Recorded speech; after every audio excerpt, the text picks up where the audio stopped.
Sunderland won again at the weekend, which makes it, by my count, 7, I think, in all competitions now, which is wonderful. We used to be losing 7 in a row. Now we're winning 7 in a row. But before we talk about the match, I just wanted to thank everyone for the kind comments from the podcast we've had in the last couple of weeks. No, it makes it worthwhile when people are appreciating what you do. And so I just want to thank everyone for that and the kind words. And the people who weren't kind, well, thanks for listening anyway, because you know what? Still get the listens. Yeah, can't please it everyone. all counts. But I want to welcome today James Hunter from the Chronicle. You're back for Evening. your second appearance. Yes, indeed. Yes. Yeah, and must have done something right. yeah, you got a call back. And Johnny Goldsmith, who's back on for the second time this season. Yeah. The first time you embarrassed yourself, you were rusty. Yes, I know I was. Yes, but yesterday I was at the game, so hopefully be better today. You're more informed than me. I watched it from the comfort of my home in Blythe. We got to see a lot of things. There's a lot of things we didn't see because of the angle we were at the ground. So you might have seen some things a little bit better than us, but the ground's a bit of a higgledy-piggledy one. It's not a regular stadium. I think it was interesting. It was built after the war, wasn't it? It was one of the few built. Yeah, I mean, it's the first time I've been there for 20 years. Actually, it's about 20 yeyears since I last went. 1999. Used to be the media used to be housed in a porter cabin on the roof, and I just remember the game I was there. It was Port Vale against Bradford City, and it was raining so heavily that you couldn't see out of the porter cabin to see what was happening. The rain was coming off the roof, and so Chris Cooper was doing the radio commentary that day, and he had to go and sit outside in the rain because otherwise he couldn't see. Yeah, and the ground looks a little bit more modern than some other grounds. I mean, there was one part of the ground where it's just a massive concrete stairs, and I'm guessing that's a standing area, but it doesn't look particularly safe. So I'm not sure if that's like something they can't use. Maybe is that? Like I think I recall seeing it on the telly, and I was like, they must have just took the seats out there. Yeah, I don't know. It looks like either an area whether there's no seats, or it looks like an area of terracing with no barriers. It's, take your pick. Yeah.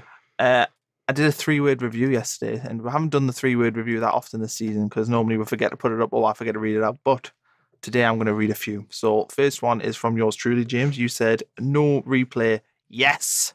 Yeah, that would have been the worst outcome of all. Yeah, it's an extra day's work for you, isn't it? So, and I've got some time off next week, which is the sort of really selfish reason for not wanting a replay, because I would have had to cancel it too. Thing is, though, I said the same. I was watching it with my friend, and I was like, you know what? I really can't be bothered to go to the Stadium Light on a Tuesday to watch Port Vale.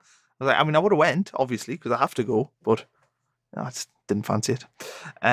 Mark Carrick says into round 2. That's a very strong answer, just playing with the facts. Gary Wood says thank you next. Samuel J. Cottrell wins a win.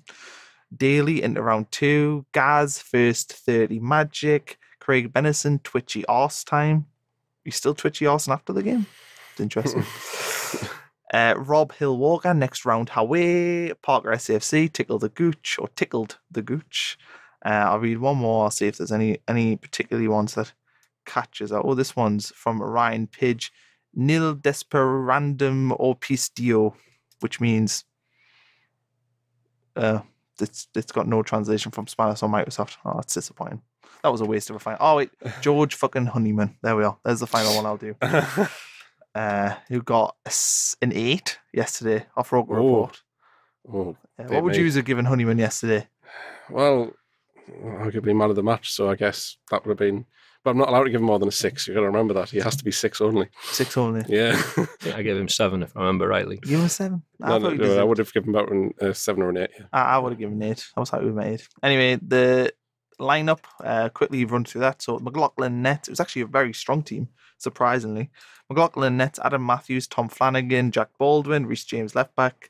Midfield, Honeyman with McGeoch line up, which was a surprise. I was expecting Max Power to get called up in there, but he didn't.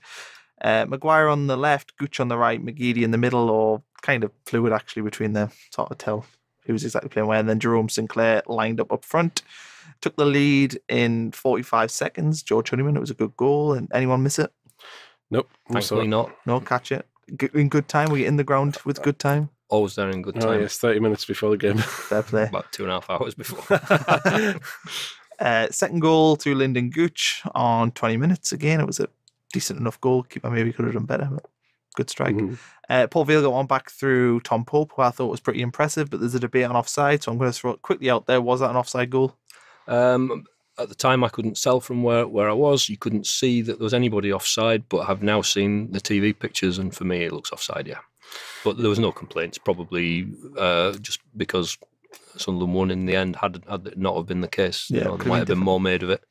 Yeah, well, so with me, I mean, as I say, I haven't got to see the replay, but I mean, it looked just a decent enough goal, I guess. But I mean, my mate actually jinxed it, I think, because he said to me, "Is Tom Pope still playing for these?" Of course, a couple of minutes later, he pops up and scores. I think he's a star man, isn't he? So it's like, well, so yes, he still does play for these. Did everyone see the Charlie Austin? Yes, one at the weekend. Haven't seen it. Heard loads about it. I was gonna say, you know, heard his interview. Oh. I have heard his interview, but I haven't seen the pictures because I haven't yet got around to watching Match of the Day. But I have heard him on the radio a few times. There might be a little bit of a fine coming his way, probably, with the comments. Yeah. You'd imagine. You can afford it. Yeah, I'm Probably sure. can. Say, did not realise that coming out of his bank. Yeah. So Sunderland saw the game out with a few scares, but we made it into the hat. The second half wasn't great, to be honest. In fact, the whole game from a spectator's point of view was not really the best. It wasn't the best game. I think it was, a job done, as we say. It's weird because normally if Sunderland go 2-1, 2-0 up and then we concede, normally be on the edge of my seat thinking, oh, here we go again, it's going to happen. But I didn't really feel that way too much in this game. I felt sort of comfortable for most of the time.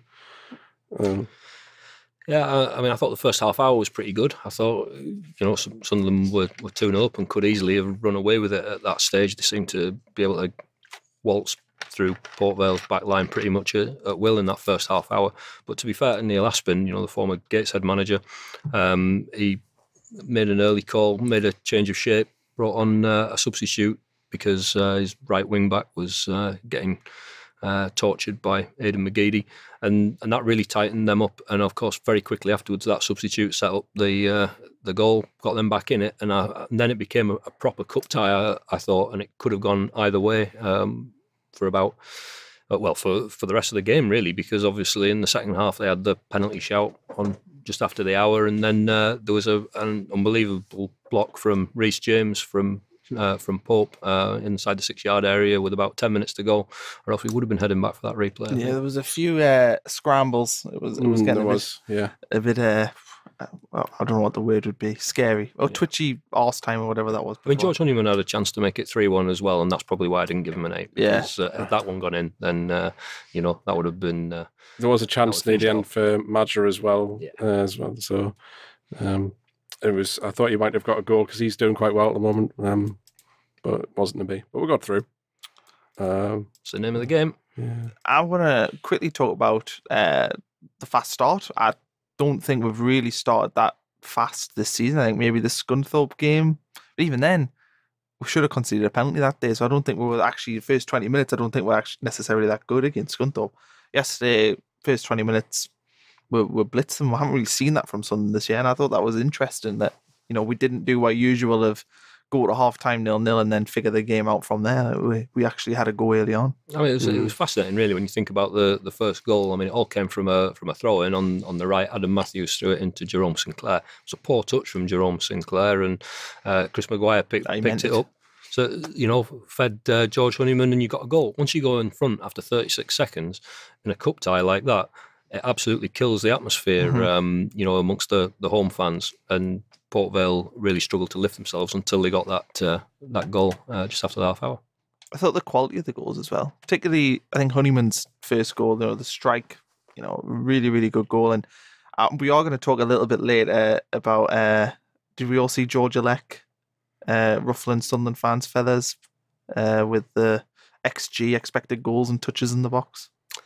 Not really. I don't pay much attention. I still don't understand XG. It's all foreign to me. We're gonna sort of talk about that in a minute, but that kind of fits in what we're talking about. But are we worried about the poor end of the game? I mean, we failed to kill them off, and I was sort of underwhelmed after the quick start that we weren't able to get the third goal, and then the second half we again weren't able to get the third goal and put it to bed. So is that concerning?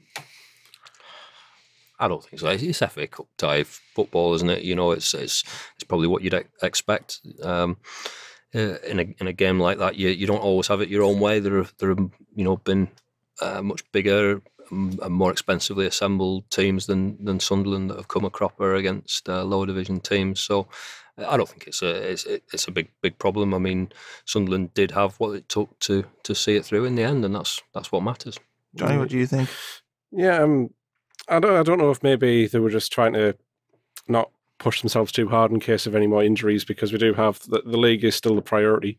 So maybe it was they obviously had the confidence to see the game out, and maybe they just didn't feel like they didn't want to risk any big injuries, so they had to just take the time. Obviously, you probably shouldn't do that in games at all, but maybe they just had the confidence that Port Vale wouldn't penetrate them, and most of them they nearly did quite a few times. But I think we got off a little bit lucky, to be fair. Do you think the massive pitch made a difference? I mean, that pitch at Port Vale on the TV anyway, it just looked huge. I can't say I really noticed. Apparently it is the biggest in the Football League. Yeah, is that right? Well, I mean, what amazed me actually was that the touchline seemed to be quite a way in on the line in front of me, so I thought that possibly, if anything, they'd made it narrower. But that it might just be that it's on a very big patch of grass, But I think if anything that would suit Sunderland rather than Port Vale in a game like that. So I don't think that things like that make too much difference really. And team selection. So we touched on it a little bit before, but Max Power back. You'd think this would be a good game to ease him into. Starts on the bench. Jerome Sinclair starts up front instead of Josh Madger. Luke O'Nien, surprised he didn't get a start in this game. And then even Flanagan's going to miss the game next weekend. Could they have played Leuven's or Ozturk just to get them playing together in a game that doesn't necessarily mean as much? I mean, were you surprised by how strong the team was and that he did leave a few players out that were expecting to play? I expected him to field a strong side. Maybe one or two more changes than we actually saw. Obviously, just the one change, but I expected maybe two or three. But I can understand why he decided to go about it that way. Obviously, with the Checkatrade Trophy game against Morecambe coming up, there's an opportunity to make changes in that game, and I think a lot of those players that you mentioned are going to get a run out in that game. Alem Ozturk, Glenn Leuven's, Robin Reuter, probably Luke O'Nien, Max Power certainly. So I think had there not been a Checkatrade Trophy game on Tuesday, you would have probably made more changes on Sunday. As it is, I think that the way that Jack Ross approaches this is to really decide what his team is going to be for Tuesday and then work backwards almost. And I know that managers say that they never look any further than the next game, but we all know that's not true. So I think that's probably the more likely explanation. I agree with James. I think that he probably would have rested some players and saved them for Tuesday. I feel like the game against Morecambe will be the one where he plays the lesser, the second string players almost. I think you can probably suggest from that he may take the FA Cup slightly more seriously than Checkatrade Trophy, perhaps. We are actually through pretty much the Checkatrade, aren't we? Just take a bit of a miracle for one not to go through. Yeah, I mean, it's not impossible to get knocked out, but it's very, very improbable. You'd need a certain sequence of results. Sunderland would have to lose pretty heavily up at Morecambe tomorrow, and then you'd need Carlisle and Stoke City under 21s to draw, and then Carlisle to win the penalty shootout. So you kind of you're sort of on a bit of a whim then, aren't you? So they're as good as through, I think. I do think the likes of Ozturk and Leuven's will play. I think Baldwin and Flanagan might get rested. But Flanagan won't be there. Flanagan's away on international duty. I think he's the only one we've got though. I think is Mumba out? Ballymumba, Benji Kimpioka, people like that are away on with the international youth teams. Yeah. Where was I? Lost myself there. The defence, I was still looking as watertight as what we were a few games ago. I mean, I think there was a few shaky moments yesterday, particularly in the second half. There was a few goalmouth scrambles. I mean, do you think that's just the way it is? You're never going to have the perfect defensive game, or do you think yesterday was a worry? Baldwin made a few mistakes. Obviously, should have, in my opinion, conceded a penalty as well. So, is that a worry? Again, I think these things are only really a worry if they become a pattern. Am I just putting worries out there because we keep winning and I have to, as a Sunderland fan, be negative about something? I think it becomes a worry when it becomes a pattern. I think on a one-off game, it's not a problem. I think you you're right. There were a few shaky moments, but really, you get shaky moments in every game. You could look back to the Plymouth game and say there were moments when Sunderland should have conceded, but John McLaughlin came to the rescue. So it depends on how you look at it. I mean, Port Vale were very direct, probably more direct than the vast majority of sides Sunderland have faced this season. So it's just a different style, different thing to cope with. Yeah, I think when you think about Sunderland, obviously are a League One side, and so there is moments where they will tire, they will lose concentration because they're in that league, because obviously they're not Premier League quality. So, I mean, if you maybe playing Port Vale or playing a higher league team, they might have a more difficult time. I feel like in League One, League Two, the teams there isn't much difference between the quality of them. Do you think I'm thinking of Sunderland more as a Premier League team where these mistakes are punished 9 times out of 10, whereas in League One, they're punished. So, like, if they make mistakes, it's not as likely that they'll be punished for it these days. What do you make of Aidan McGeady's recent performances? He's came back in the Shrewsbury game, he looked a little bit out of sorts, and then obviously Southend, he got the goal, and from there he seems to have kicked on a little bit. I mean, what do you make of his performances, and do you think Jack Ross will be very keen to keep a hold of him? Do you think Sunderland will resist offers for him in January if they come? I think it depends what offers they are, and whether he wants to move on. Do you think he's still one of the players that's, they really don't want to move, or do you think he's a player that fits the Oviedo category of we would move him if we need to? I think that the club needs to move players in January, so a lot depends on if you can get the players that you want out of the door. If you can't, let's say the club wants to move Brian Oviedo on because of his wages, and if they can move him on, then obviously you can keep others. But if you can't move Brian Oviedo because the offers don't come in, then you need to move other people instead, because ultimately the club's got to save on its wage bill in January. So who the offers are for makes a big difference. I think in McGeady's case, he's got something to offer at this level. He's certainly got the quality that can unlock defences and win games and give Sunderland an edge. But you ask yourself, he's a different kind of player. He's going to play in fits and starts. He's not going to produce 90 minutes of quality. He's never done that throughout all his career. It's always been in short bursts. But that's what you're getting in him, and you know that in this league that will help you if you're trying to win promotion. So I don't think Sunderland are desperately trying to offload him. But I don't think that he's untouchable either. I think on his day, he is one of the best players in the league in terms of the quality that he gives. But as you say, he does, and it's in bursts. It's like one in every few games he has a good game, and then he just disappears. I don't even think it's that. I think it's like for 20 minutes in every night. In fact, it's not even 20 minutes. It's just he shows a quality ball or a quality shot, and he does that a few times in every game. I mean, his defensive side is weak. I mean, be honest, it is. And sometimes he is a bit of a liability, but you have him on there. I mean, we can talk a little bit about the Plymouth game at half time. People would have not been upset if McGeady came off, but you leave him on because he always just has that potential to do two players and ping it in the bottom corner, which is what he did. So I think, that's what he offers. I don't even think it's game by game consistency. It's minute by minute consistency. It's just... Well, that's the thing. I don't know if an offer would come in from in January in that sense, because if a championship team looks at that, we'll have the patience for someone like that who doesn't produce every week like that for 90 minutes, and I think in that respect we might have the advantage of being able to keep him, because I don't know if teams will want to risk it, spending money on him. But this is why Aidan McGeady at 32 is playing for Sunderland in League One. If he was producing 90 minutes of quality performances, or even 80 minutes of quality performances, he'd be playing in the Premier League. Yeah. While we're on the subject of McGeady, we've got a question from Sam, who says, obviously we know how good Watmore was, but where does he fit into the team? Can't drop Maguire and Gooch for me, so he has to be in for either McGeady or playing up front. Thoughts? Also got to fit Honeyman in somewhere. So, I mean, I suppose the question here is when everyone's fully fit, if that ever does happen, how do we fit all them pieces in? Well, Duncan, when he is fully fit, is not going to be able to play in every single game. You wouldn't expect him to, or take that risk.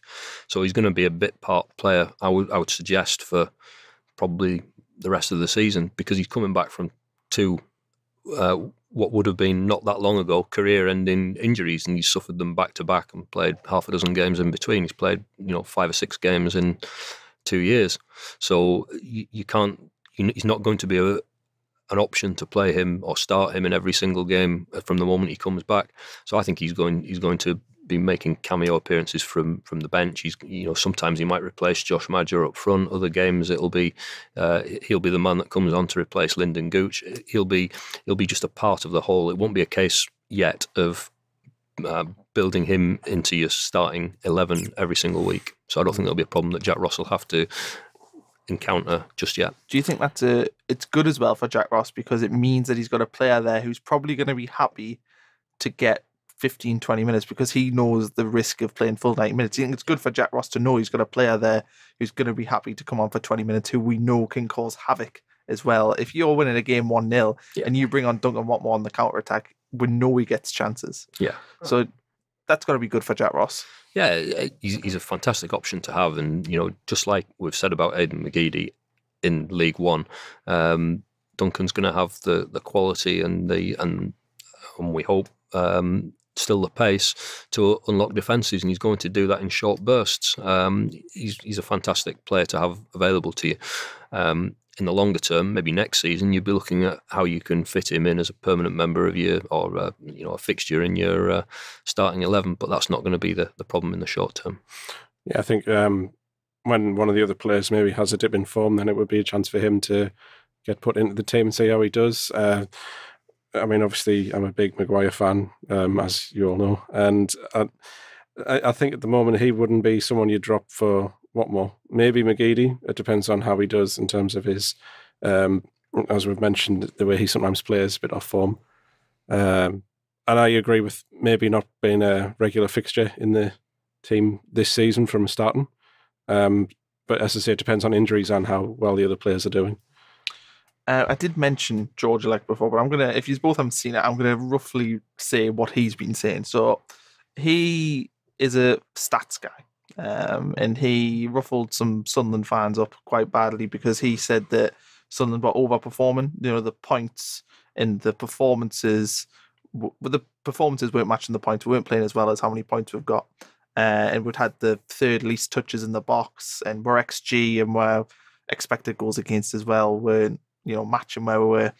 So I've been having discussions with people about this, and I reckon the reason why we don't look good on the data is the fact that A, every team gets up to play Sunderland, and B, we have obvious quality in nets that other teams don't have, and we have players in our front four, the Gooches of the world, the Honeymans, the Maguires, the Madjas, who are really good finishers, better than anybody at this level. So that's why I think the performance data isn't matching the points we've got on the board. But I also think there is merit to say that Sunderland aren't playing at their full capacity at the minute. And I don't think anybody could really deny that. I don't really feel like we've seen the best of us Sunderland yet. No. I don't put a great deal of store in those performance statistics, if I'm honest with you. I mean, they're of interest. They're an interesting quirk, but the real statistics that matter are the played, won, drawn, lost points, aren't they? And that's where Sunderland are performing. And all the rest of it, if Sunderland have the worst stats in League One this season, but finish top or second, then nobody will care about how many touches they had in the box or whether they were expected to score 5 goals but ended up with 65. I mean, nobody will care. For me, all that's just it's an interesting way of making a living. Yeah, I think it's one of those things that people just shouldn't worry about. I mean, if we win the game, if we have less possession, less shots, like we played Forest last year, had like 1 shot and won the game, that's all that matters. We won. And whether or not we didn't play particularly well, if the goalie makes loads of saves, maybe masks over the defence not being great, but it doesn't matter. We won the game. So I think and also because stats aren't related from game to game. So just because something happened in one game against one opponent doesn't mean that there's any relation to the next game against a totally different opponent. So to me, it can be misleading. Like they say, you can prove anything with stats, and I think that's largely true. I think as well, the XG probably wouldn't factor in. Aidan McGeady can take on 2 players and put it in the net from 25 yards. Not many players in League One can do that, so the data probably doesn't recognise that as a good opportunity. But when you've got quality players they can finish. I mean, look at some of Josh Madger's finishes this year when he shoots from 20 yards and the keeper isn't expected, like his goal against Charlton. Mhm. You know, But if Sunderland have got a really low XG and yet they're the second highest scorers in the league, that tells me then that there's something wrong with the statistic, the way that you're working out the statistic. Yeah. If you expect Sunderland to have a very low goal scoring record because that's the data that you've got and the statistic that you've come up with, the formula that you come up with, but the actual reality, what we actually see on the pitch, is totally different. That suggests to me then that your methodology is flawed. I think, though, I can understand if you didn't watch Sunderland. So I imagine George probably doesn't watch them regularly because the highlights are only on Quest. I think if you watch Sunderland in a game, you can see what they're doing. And I think sometimes that wouldn't relate to stats because they allow the team in the first half, the opposition, to run around for 45 minutes in the first half. And then the second half would pick them off. So that would probably mean that the stats look bad for us, but the actual reality is it's game management from Jack Ross. Jack Ross is, managing the game in the way that he sees fit, and that's what's getting us points. So I think that is where the issue is with these sort of stats. To look at a football team on a spreadsheet and decide that they are not performing because your data says that is wrong. You need to look at both. And I think Sunderland fans would say that we aren't playing out our full capacity, which is probably why these stats aren't looking great for her. But the scary thing is he's looking at it the wrong way. Yeah. What's actually going to happen is we're going to hit full gear, and when we do, nobody will be able to stop us. We've already won 7 in a row without playing at 100%. I think this will be probably the only time in this podcast where I quote Howard Wilkinson. But I remember speaking to Howard Wilkinson when he was the manager of Leeds in the early 90s, and someone put to him, in a press conference, that on paper his team was this or that, and Wilco said, "Paper teams win paper cups," and I think that's very much the case when you look at these, like you say, football by spreadsheet. It's nonsense. It can tell you things, but it doesn't tell you the full thing. You can use it, and it's helpful in some senses, but to use it, it's probability, isn't it? So what it does is it says if you play this team 5 times, then you'd expect to win 3 times out of 5, but you're not playing them 5 times, you're playing them once. Yeah, I mean, I think when it comes to the stats, like the only stat that is important is goals scored, and that's it. I mean, shots on target, sometimes you can look at that, possession to an extent, but goals scored is all that matters. And if we win 1-0 and we've had like 35% possession, then it doesn't matter. Yeah. Think about beat Man City 4 years in a row, 1-0. Yeah, I bet you our XG them games were less than Man City. Yeah, and look at Plymouth. I mean, Derek Adams said after the Plymouth game, didn't he, that his team had 17 attempts. Well, he was including blocked shots in there. Mm-hmm. If you took those out, which I've never heard any manager include blocked shots before, if you took those out, then Sunderland had more attempts than Plymouth. So you can manipulate it whichever way you want, can't you? Wanting to make himself sound better because he's under a bit of pressure, wasn't he? Exactly. Sometimes you can make the team feel a bit better if they have a bad game and they get beat, and you could try to put some confidence in and go, well, look at the amount of shots you've had. You're obviously capable of having the chances. And I guess sometimes you can look at that and it might be able to give the players a bit of a boost if the stats look good. Right. I'm all done with stats now. Yeah. So we can leave that behind me.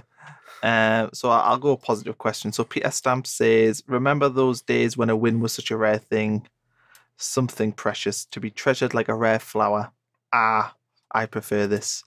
And I echo you, Peter. I agree. It is nice. 7 in a row. I mean, how many times covering Sunderland have you seen Sunderland win 7 in a row, if ever? How many times? Well, I can tell you the last time. The last time was 2007. So that would be under Mick McCarthy. I think they won 8 in a row. Okay. So no, it would be 2000. McCarthy we did it 05. I think. Actually, yes. That's right. Now you've got me doubting myself. It's one of those two. Would it be Roy Keane or Mick McCarthy? One of them won 8 in a row, and I'm trying to remember now which one it is. I'm going to have to work that out because I've written this stat and I now can't remember. There's 2 stats. There's one from Mick McCarthy and there's one from Roy Keane. Because I remember the second half of the Keane season, we were unbeaten for the whole of the year except one game. If you can just chat between yourselves for about 30 seconds, and I'll be able to just get this up here nicely. I thought it was 2007, so maybe it's Roy Keane and that I'm thinking of. Game. Right, okay. It was near the end of the season. Near the end of the season. February, March, April, would it be? Well, we won 1, 2, 3, 4, 5, 6. We won 8, but we drew a game in between. All right, so it can't be that one then, unless that was a cup game. No, it wasn't. That was the thing. 04-05. That's so it must have been 04-05 then under Mick. 1, 2, 3, 4, 5, 6. Yeah, it was a 4-5. Yeah. Started with a 4-1 win against Rotherham in February and ended with a 1-0 win away at Wigan. So it was under Mick. I just got the year wrong. So it was. You're forgiven. Thank you. But yeah, so that would be the last time that I can remember it. So I think they were all in the league as well, weren't they? If I remember right. Yeah. So there's still another record to go for. Yeah, we're still going to catch them. Gav says, presuming Cattle will be fit, do we pair him with Power on Saturday, or do you stick with McGeoch Honeyman? Do you stick with McGeoch Power? What do you do? You're Jack Ross. You are the boss. Yeah, you're the boss. Right now, you've got to make a decision. Ross. Yeah, well, obviously Lee has had this foot issue, so my thought would be it all depends on whether he's 100% fit. If he's not 100% fit, I wouldn't risk him. If there's Gav premising that on him being 100% fit, I think if he's 100% fit, you play Lee Cattermole. If he's not 100% fit, then you play McGeoch and Honeyman. So, Power? No. Why not? Because he's barely played for over a month. So you think Power starts Tuesday, probably doesn't start Saturday? Yeah, I would say. I mean, bring him on as a sub on Saturday. I think Cattermole again, if he's fit, play him. If he's not, then maybe again bring him on as a sub perhaps during the game. If we need someone in midfield like that, then bring him on. I think there could be a psychological... I think as well, mine Connor, you got to look at it and say, well, Max has been out for a long time because of this, because of his silly red card at Bradford. You can't just walk straight back into the team. There's a balance in the team. The team's winning. Yeah. And I know he's going to play tomorrow, and that's the Checker Trade Trophy, and that's fine. But he's going to have to earn his place back in the side, not just walk back in. Do you think there's going to be a psychological issue with him? He's sent off twice now, never been sent off his career, sent off 2 times for silly decisions, really, both of them. Psychologically, does that make a difference for him? Because I imagine it I don't know enough about him yet to know how he'll react to it. I hope not. I mean, I've been generally, aside from those 2 incidents, I've been pretty impressed with what I've seen from him so far. I've certainly not got a downer on him, but I just think like any player that's been out for a period of time, you've got to earn your place back in the team. I think with him having those red cards, and that will have been, I think that will have probably frustrated him quite a lot over the last few weeks, that he hasn't been able to be involved because of his own stupidity. And I think like maybe he won't do as many tackles, or he might not try and be as like Cattermole would do, going in for the balls. I think he might, lay off a little bit just for the next first couple of games, just to maybe win some of those fans back over who are sick of him because he's got sent off twice. I think also the players, the Bradford player stood in his leg and got him sent off, basically. Yeah. Power needs to keep his head. Just forget, no matter what anybody says, call your wife, call your kids, doesn't matter. Just play the game, forget about it. They're trying to get in your head. And I think he needs to recognise that, because if he does it again, then he probably won't have the supporters on side. At the minute, he still does but he needs to, if he got sent off again, what position does that put Jack Ross in? Like, it's just a horrendous place to be in, so he needs to make sure that he keeps his head. But hopefully he does, because I think he's a cracking footballer. We've also got a question here saying, I've seen a few people say we look a better team with Sinclair front, even though he's nowhere near as threatening in front of goal as Madger is. What are our thoughts on that? And would it be fair to say that Ross has a handle on things, he doesn't know who his best striker is? Oh, so does Ross know who his best striker is? I think they're 2 different types of players, and I think he uses them in 2 different situations, injuries permitting. Is Madger still carrying a knock? Yeah, an ankle problem. Because he'd be starting every game, wouldn't he, if he didn't have an ankle problem? You'd assume so, yeah. But there are certain times when he brings Jerome Sinclair on to stretch the game. So obviously you look better, because when he comes on, he's brought on because he suits a certain situation. So Sunderland then look very good with him in the side. I think the 2 different types of players, they've got different strengths and attributes. Josh Madger's a better or more instinctive, natural finisher, and he will get more goals. I think Jerome Sinclair's faster. He's got more pace and he offers more in terms of holding the ball up and also in stretching the game, getting behind defences more than Josh Maja will. Yeah, I think he's one of those strikers who, I don't know, I mean, I'm not massively convinced by Sinclair at the moment, but I do agree that he's a different striker. If you want 20 goals a season, you're not getting from him, really. You can have like a physical forward, and then you have Maja, who's got more of the goal-scoring prowess about him. I mean, there are a lot of teams who have strikers like that who are there to be the big guy, the big bustling centre forward who causes problems, but doesn't really have the best finishing, I don't think. No, I think Sinclair, one of the things that has surprised me is sort of his lack of finishing. I did think when we were getting a player that would be able to score at this level, and so far he doesn't even get chances. You know, he doesn't get that many chances in the game, which is surprising. Yeah, he's putting a shift in for the team, isn't he? But like you say, it's not as though he's getting chances and missing them. So I guess in that respect, you know, you couldn't say that he's a poor striker in that respect. But he's playing in a different role. He's playing in a role where people are playing off him. You know, I don't want to wheel out an old comparison, but he's a bit of sort of the Emil Heskey thing in that he doesn't get many goals, but he doesn't half work hard for the players around him. And I think with Sinclair in there, you know, obviously you can see the effect he has on Lyndon Gooch and Chris Maguire and Aidan McGeady. You're probably getting a little bit extra out of each of them, even though Sinclair himself isn't getting goals. It's interesting as well. I think Sinclair's playing the role that we expected White to be playing, isn't he? I mean, I didn't think Sinclair was I forgot all about him. I know. I didn't think Sinclair though was a hold-up kind of player when we got him. I thought he was a pacey in behind sort of striker, and we've got him now, and he is far more of a target man than I ever thought he would be. But I wonder if that's, you know, Ross saying, we've signed Wyke for this purpose, he's not playing, can you do that role? And to be honest, he has done a good job of it. It's just the worry is he's not putting the ball in the back of the net. There's a question for you, actually, since you brought him up. Is Charlie Wyke, when he's fully fit, do you reckon he's someone who's going to be a starter in this team?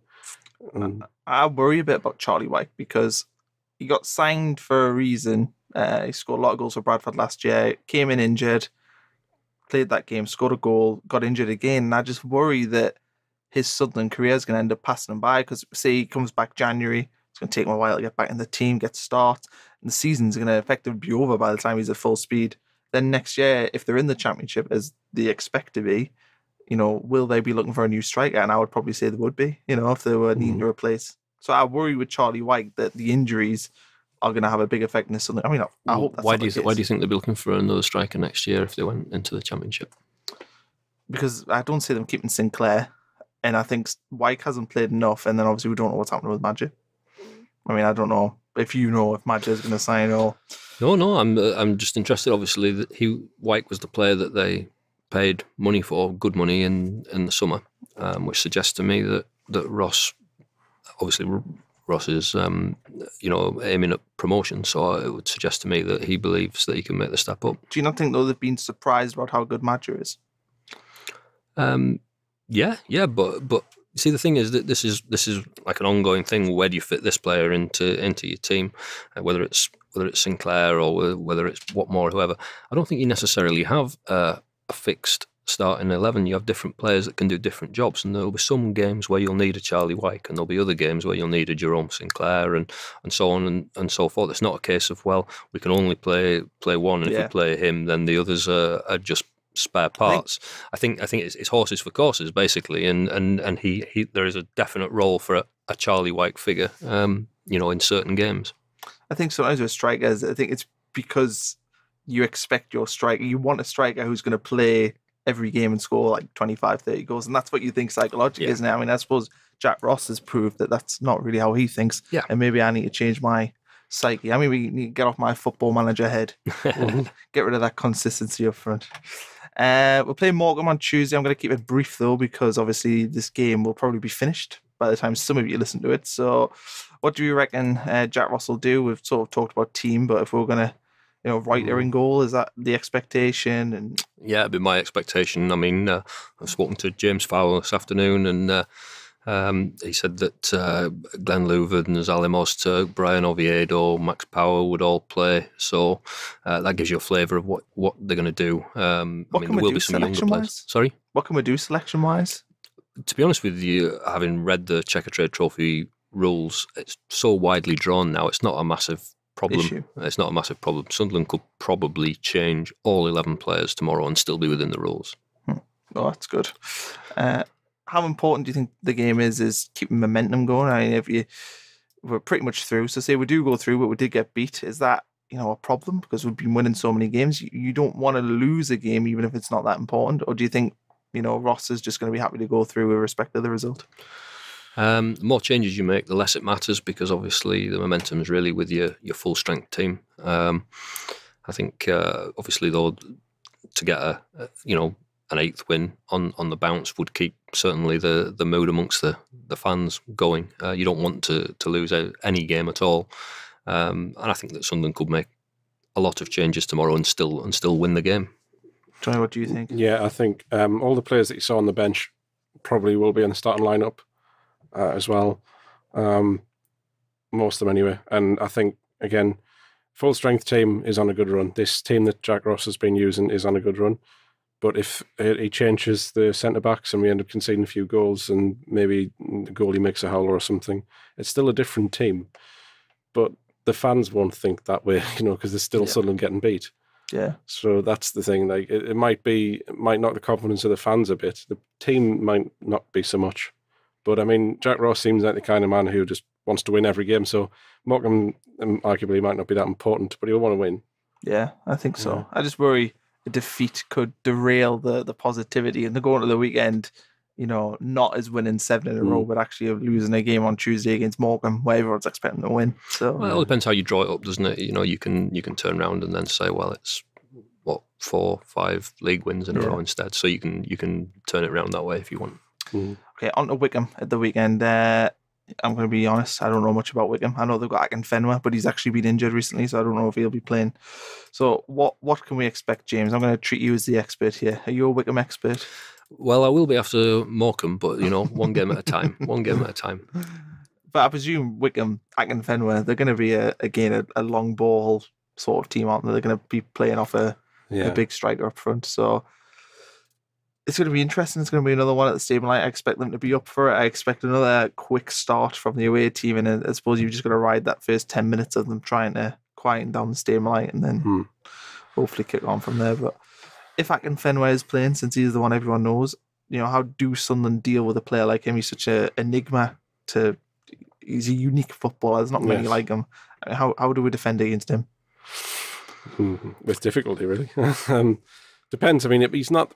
I guess he's not the quickest. But he's definitely not quick. So, that could be something that we could take advantage of. He might not be the quickest player to deal with. He's obviously a big lad, but I mean, so you probably wanted to just avoid corners and set pieces, really, because I imagine they'd be the most threatening. Yeah, we're not really great at set pieces. Oh, we certainly weren't great at set pieces. It was improved. Can't actually remember the last set piece goal we conceded. Well, the answer might drop into your lap, obviously, because Tom Flanagan is away with Northern Ireland as things stand. So Glenn Louvens, again, might not be very quick, but he's big and physical, and perhaps he might be the ideal person to put against Akinfenwa, if that's the matchup.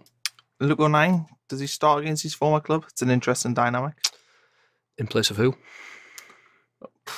Well, I suppose you've got to try and find room, haven't they? I mean, you can't drop Honeyman because he's coming into a little bit of form. Gooch scored yesterday. You couldn't drop him. McGeady's been in good form. Maguire. I mean, it would be difficult. You might have Catamol that's fit. So for me at the moment, the answer's no. You keep as close to. I think you keep the same midfield that played at Port Vale so far as you can, with the only exception being is if Lee Catamol's fit, then you play Lee Catamol. You get some managers who might want to play someone just because it's against his former team and go, "Oh, give him the chance to," But I feel like Jack Ross is more sensible than that. If we're maybe 3 or 4-0 up, maybe then bring him on. I think he'll have the confidence. Well, I mean, he's been playing him off the bench pretty much every. I mean, O'Nien's found a role as an impact player and as a player who, at the end of the games, will hound defenders for the ball. So I think O'Nien definitely has a role, which is good because about a month ago, we didn't think he did. Now he's earned a role, but I still would like to see him get a start. I'll be interested to see tomorrow night how well he plays. And if he can, if he does put in a really good performance, he could be knocking on the door at the start 11. It might not be this weekend, but I think he's close. I haven't seen enough of him starting games to know whether he would get in ahead of any of the established midfield, to be honest. When he did he start once or twice early on in the season? He didn't do anything at that stage that said to me he should be in the team ahead of Cattlemore, Honeyman, whoever else. Like you say, recently he's looked good when he's come on from the bench. So I guess a lot of it will depend on how he performs if he plays tomorrow at Morecambe. And before we really sign off, I mean, we're going to go under an hour here, which is a shock for ROKER Report, but we've got so many podcasts coming out this week. It's because you're trying to watch the FA Cup draw, aren't you? It could be that. Yeah, it starts. What time does it start? 7? The coverage at 7, but it'll be after that. Yeah, I'll listen to it on the way out on BBC or Talksport, whatever it is. But I want to talk a little bit about Bob Murray. So obviously we had him on the podcast. James, have you listened yet? I have. You have? I have. Okay, I've got to say that I listen to a lot of podcasts, but I really did enjoy the Bob Murray podcast that he did. Thought it was excellent. Big admirer of Bob Murray.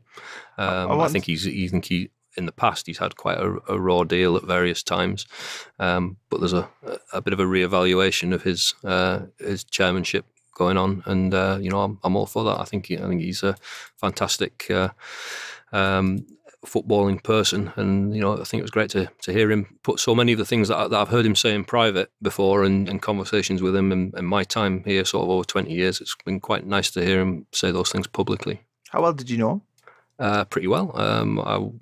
I went down to his house and interviewed him last summer when I did the pieces about the 20 years at the Stadium of Light and 20 years since Sunderland left Roker Park.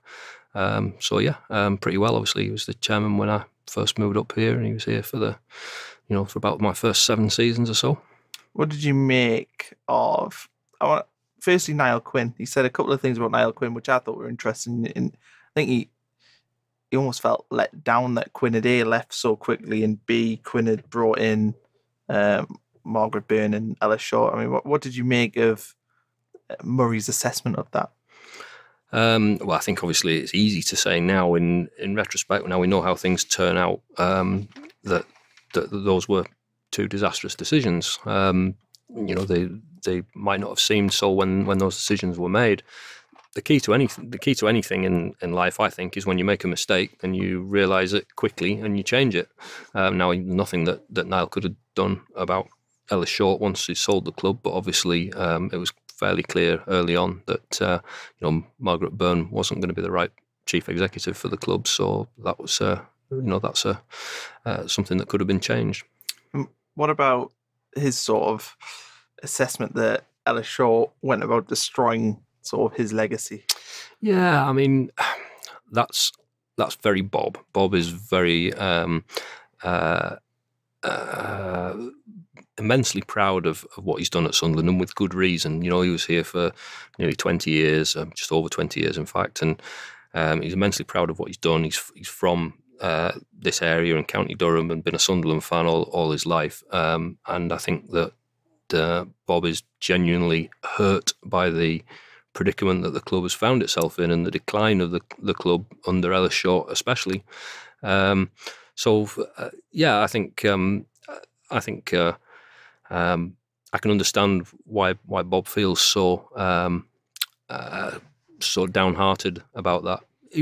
I think he's somebody that really loves the city and really loves the football club, and I think you could hear that within the podcast.